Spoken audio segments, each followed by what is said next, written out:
I love vegetables. I couldn't imagine life without them. I could imagine life without meat, though. Not that I'm planning on giving up my carnivorous ways anytime soon, but I do have a lot of respect for all you vegetarians out there who prove every single day that life without meat is no big deal, especially when your bowl's full of chili.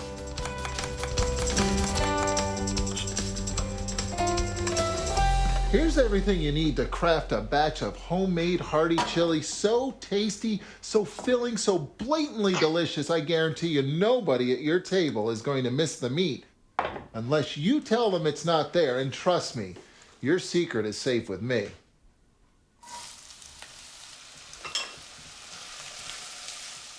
This is the Flavour Base. This little bit of heat really wakes up the onions and the carrots and the garlic.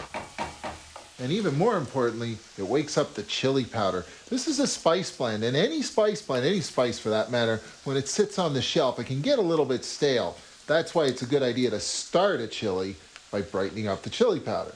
2 tablespoons or so. There are so many different flavors in a chili blend, and there's lots of different chili powder blends, but most of them tend to include oregano and cumin powder, and that's why it's a good idea to bump up the flavor even more with a little bit extra. 2 more tablespoons of each. And I have to say, when you're making chili, you could just dump everything into the pot and bring it up to the simmer, and it would work. But why not build flavor along the way? Why not take the time to do things like this? This really does add flavor. And so does canned tomatoes. I prefer canned tomatoes because these tomatoes have real ripe flavor, sunny flavor. And so does tomato paste. The difference here, though, is that this flavor is concentrated. 1 can of tomato paste. And spicy heat. And it's completely up to you how much and what type. Your favorite fresh chili pepper, your favorite hot sauce, or my favorite, chipotle peppers. This is actually a smoked jalapeno pepper, and it's packed in adobo sauce. And around here, 1 strikes the perfect balance between heat and flavor. For this to be considered chili and not just a stew or a soup, there's 1 key ingredient missing: protein, which normally arrives in the form of meat, but not in a vegetarian chili. That's what these are for: a grain and a legume, barley and kidney beans, otherwise known as complementary vegetable proteins. It's a bit technical, but it's also super easy to understand. Here's the thing: most of us easily meet our daily protein needs by occasionally eating top of the food chain meat. But those same proteins are not found in vegetables unless you combine a grain and a legume. And when you do, you're getting just as much protein as anybody else. And that's what vegetarian chili is all about. The beans are super easy to add. I use canned beans all the time because they're so convenient.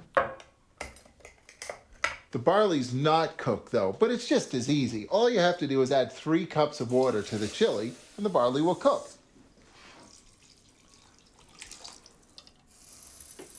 And 3 cups of water means 1 cup of barley.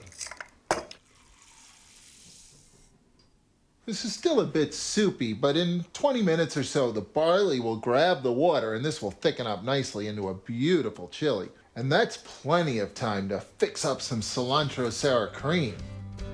1 bunch cilantro, 1 cup sour cream. Easiest garnish ever. Lots of contrasting flavors, contrasting color. The only thing missing here is contrasting crunch, and it's actually not missing at all. Check this out.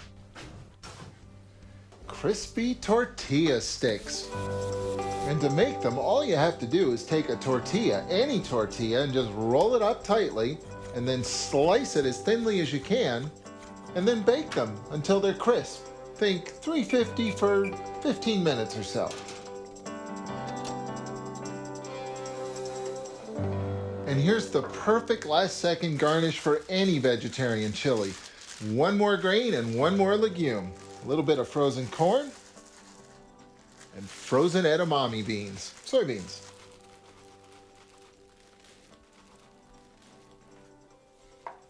In the time it takes you to get this chili out of the pot, into the bowl, and onto the table, the heat will easily cook these through.